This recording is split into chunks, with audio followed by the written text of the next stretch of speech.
Welcome to the weekend edition of the Fear and Greed Business Headlines. I'm Michael Thompson, and hello, Sean Aylmer. Hi, Michael. On weekdays, it's all about the Fast Five, the top 5 business stories in 5 minutes. On the weekend, though, we still keep it to 5 minutes, but we're going to pick out the biggest story of the week, our favourite story, the sleeper story, and the most remarkable story. So let's get into it. Sean, what was, for you, the biggest story of the week? Inflation in the United States, it was up 6.2% during October. Why do we care? Good question. Inflation is a global phenomenon. Commodity and energy prices are set globally. That's why we pay so much for petrol. Trade flows are greater now than any other time in history. If US inflation is rising, that's going to be imported into Australia. Australian prices will rise. If the US Federal Reserve, the central bank, lifts interest rates, that's going to affect what the local central bank is thinking about. Therefore, it might have to tighten monetary policy sooner. All in all, high US inflation could mean higher interest rates in Australia sooner. That's the biggest story of the week. All right. Yep. Inflation is a good one, but how about all the deals this week? On Monday, there were 7 deals and announcements made in one day. They ranged in size from very big, $23.6 billion cash offer for Sydney Airport, to the relatively small, $104 million for a motor group, $43 million for an insurance company. For me, it's the biggest story of the week just because of how much money is out there at the moment. Investors looking for quality assets.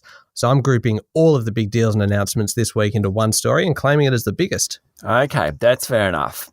I reckon I'm better off on that one. Can I go first on the most remarkable story, please? Sure. This was, for me, a pretty easy one, so I reckon you could actually agree. Chalice Mining announced Australia's biggest ever nickel sulfide discovery. It's the biggest one anywhere in the world in 20 years. Analysts described it as the best discovery of platinum group elements ever seen. So we're talking kind of platinum, obviously, copper, palladium, cobalt, nickel, of course, and gold as well. That'd be remarkable in itself because there's this massive rising demand for battery metals like nickel. But the most incredible, the most remarkable part of this story is the fact that it happened right on the outskirts of Perth, just 70 kilometres away, pretty much on the doorstep. I think that's remarkable.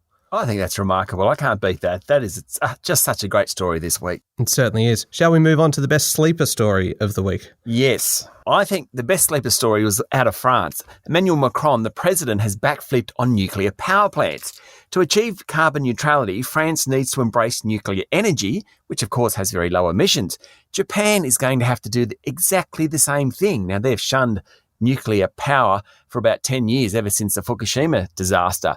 The price of uranium at the moment is going through the roof. It's not far off 9-year highs. That's because it's a key ingredient in nuclear energy. Australia mines uranium and also exports it, so there's a win there. Nuclear power is back on the agenda, thanks pretty much to COP26 and the push to carbon neutrality.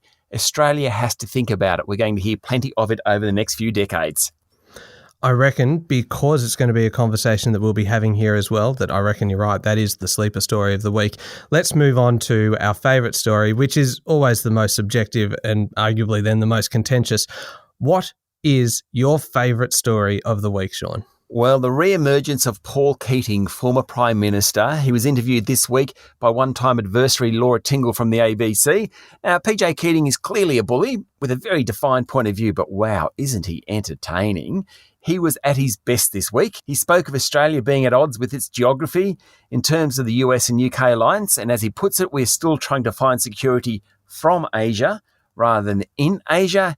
He talked about the US submarine program being a bit like throwing a handful of toothpicks at a mountain. He talked about how the US thinks about China as making a cat laugh. On Chinese diplomacy, he said they're in the rude phase, they're in the adolescent phase of their diplomacy, they have testosterone running everywhere. On Australia's rediscovered love for the UK, he forgot Boris Johnson, the Prime Minister of UK's name, and then he said Britain is like an old theme park sliding into the Atlantic compared to modern China. He was at his finest. He certainly was. Just for the entertainment value, that is a very, very good story. My favourite story, though, for the week, I think it's very hard to go past Big Bird this week. He is Sesame Street's least controversial character, you would think, but when he got his COVID vax this week after the Pfizer shot was approved for kids aged 5 to 11 in the US, he tweeted about it and conservative commentators jumped all over him. Texas Senator Ted Cruz said it was propaganda for 5-year-olds. One Fox News commentator said Big Bird was brainwashing children. Another host said it was evil. My favourite was the person who said that Big Bird was a puppet. Thanks, Scoop. Anyway, Big Bird has been encouraging vaccinations for decades. He's had his measles vax. He's talked about it all before, so he is no stranger to ruffling a few feathers. For me, that was my favourite story of the week. Too many puns in that for me to agree, but otherwise you're probably right. All right, there we go. 5 minutes and pretty much everything you need to know in the world of business from this week. Thank you very much, Sean. Thank you, Michael. We'll be back on Monday morning with the top 5 business stories in 5 minutes. I'm Michael Thompson. We look forward to your company then.